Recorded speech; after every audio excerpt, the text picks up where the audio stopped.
Pues soy Juan José Sánchez y soy el creador de Estudio Creativo by Net, que eminentemente es una empresa y un estudio de diseño web y todo lo que tenga que ver en materia online. Yo lo defino como una batidora online, es decir, que se asume desde diseño, conceptualización, maquetación, frontend, backend.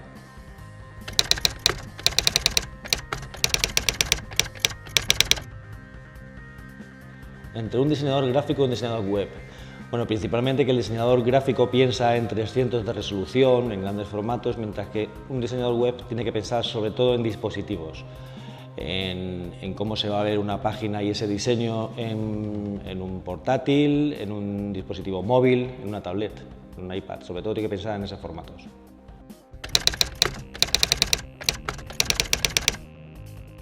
Las fases de un proyecto web, aunque tiene mucho que ver con el tipo de cliente, no es lo mismo una clínica dental Pepito Pérez que una agencia grande o un campo frío o un Rusticay, siempre se suele dividir en tres fases fundamentales, que es diseño, donde el cliente puede participar todo lo que quiera, puede inmiscuirse, puede opinar, echar atrás, echar adelante, etcétera, sin problema.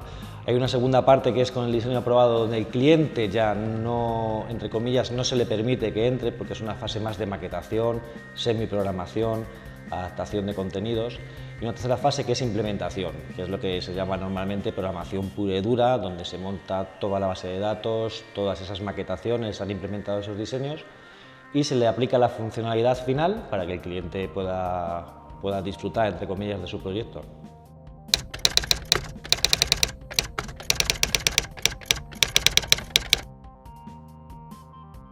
Bueno, fundamentalmente el frontend considero que es una labor bastante poco valorada porque es un puesto que está entre medias de dos mundos muy diferenciados, que es el diseño por un lado, web, con todo lo que conlleva el mundo de diseñadores web, su mentalidad, su creatividad, algo que entra por los ojos, etc.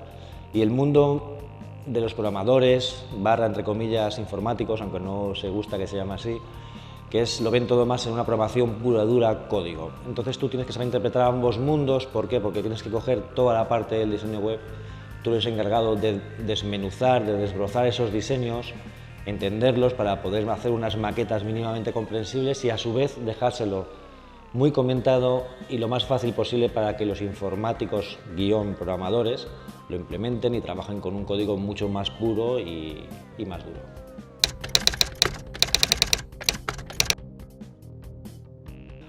Pongamos el ejemplo otra vez, no lo mismo una clínica Pepito Pérez, donde el cliente no va a poder gastarse mucho presupuesto ni va a querer un estudio de usabilidad, de wireframes, etc.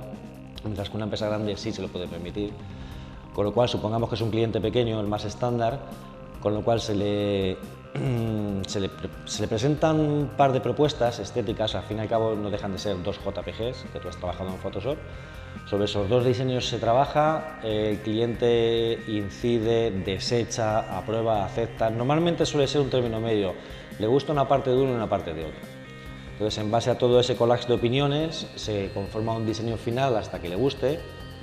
A partir de ahí pasamos a la parte de frontend, donde el cliente en ese momento descansa un poco de nosotros también. Nosotros vamos implementando esos diseños, le vamos subiendo en pruebas las primeras maquetas interactivas, pero sin tener excesiva programación, y la última fase, donde vuelve a incorporarse el cliente, es darnos los contenidos, dinos cómo van situados y nosotros si volcamos esos contenidos a la vez que se programa la última parte, que es backend. Con lo cual, al final, esas tres famosas patas, que es diseño, frontend y backend, terminan dando como resultado un producto terminado con o sin administrador para el cliente, en cuyo caso si el administrador se le aconseja y se le enseña cómo utilizarlo también.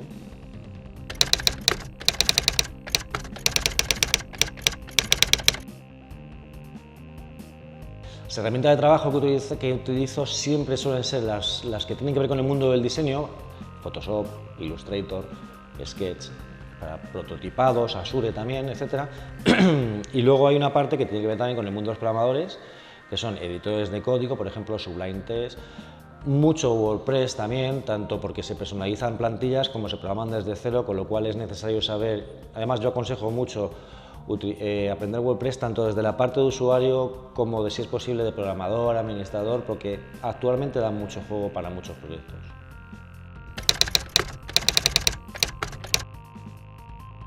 Ventajas de WordPress. Bastante accesible a presupuestos pequeños, con verdaderas obras de arte actualmente que se pueden hacer, tanto bien a nivel de templates, con lo cual lleva una personalización, como bien desde cero. Incluso si es desde cero, que tú diseñas los PS desde el principio, la propuesta le gusta al cliente, convertirlo en WordPress, es decir, traducirlo a las 8 o 10 páginas, los 10 bloquecitos que te piden en PHP es relativamente fácil con conocimientos medios, no hace falta ser un programador.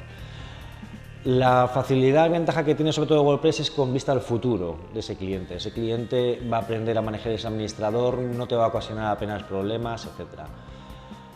En contra, hay los clientes que son relativamente grandes, un Clesa, un Puleva, un Rusticae, un L'Oreal, quieren un diseño desde cero, apuestan por un presupuesto desde cero donde se implican para que sea una creatividad que no se haya visto en template, con lo cual también es mucho más gratificante desde el punto de vista de diseño, pero ahí sí tienes que ejercer más labor de programación a posteriori.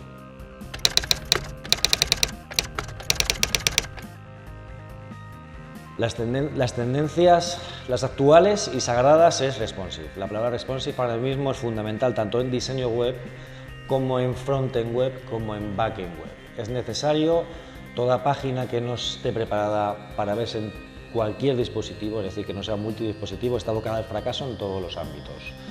Máxime desde que Google ya hace más de un año que te penaliza si no es responsive el código de tu web. Y aunque Google no te penalizase, yo estaría a favor absolutamente del responsive para acceder sobre todo a esa web desde cualquier tipo de dispositivo. Con respecto al futuro, creo mucho en el prototipado, creo que el futuro está ahí, véase Sketch. Sketch ahora es una mezcla entre prototipado y diseño directo, emulando a Photoshop, y te da mucha versatilidad, te permite ejercer hiperenlaces dentro, dejar multitud de notas al cliente, etc. Yo creo que vamos sobre todo al diseño first móvil, es decir, primero pensamos en móvil y después en escritorio y en tablet.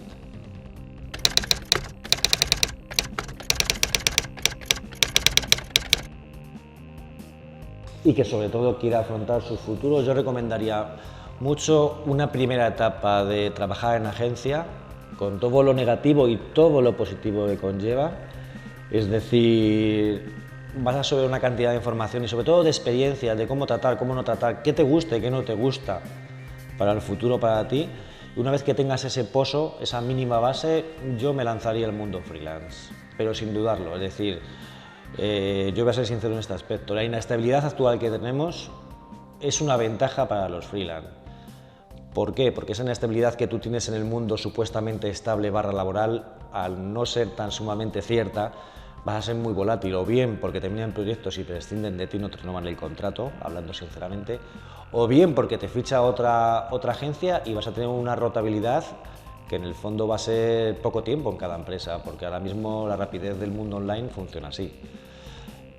Y las ventajas que te ofrece el mundo freelance de estar constantemente actualizándote, lo cual no es ninguna tontería. Estás obligado a estar actualizado, a autoformarte y a ser autodidacta. Y eso te implica estar despierto todos los días.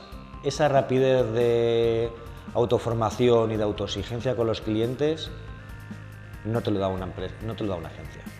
Yo soy defensor, lo siento 100%, del mundo freelance. ¡Orden! ¿Ya está o qué? Sí, hay que clavarlo.